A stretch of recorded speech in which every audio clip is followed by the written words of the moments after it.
Back in Halloween of 2011, the Warriors signed Curry to a 4-year, $44 million deal. That was actually $4 million less than Ty Lawson's contract, and Lawson was drafted way after Curry.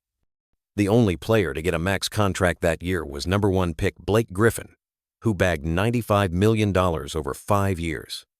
So, yeah, the Warriors' offer wasn't exactly a steal, but it was definitely a gamble. After all, just 6 months earlier, Curry was recovering from ankle surgery, and some people thought he might retire.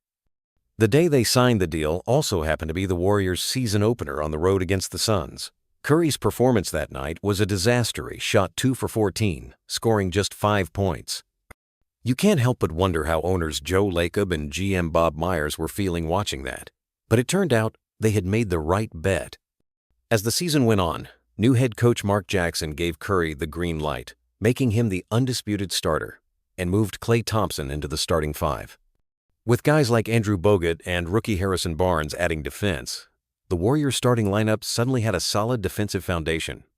David Lee wasn't exactly a defensive standout, but his offensive efficiency was top tier.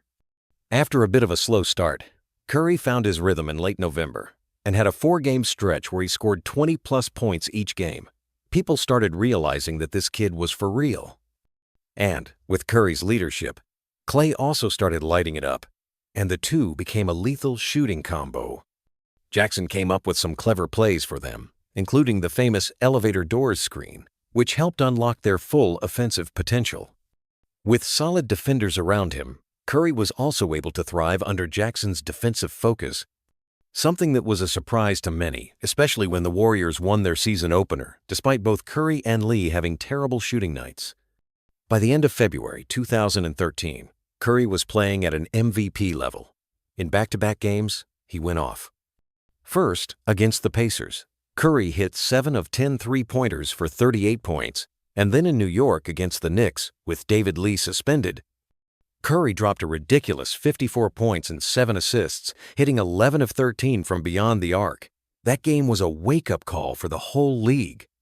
Everyone started realizing that this undersized guy, who had always been underestimated, was a game changer.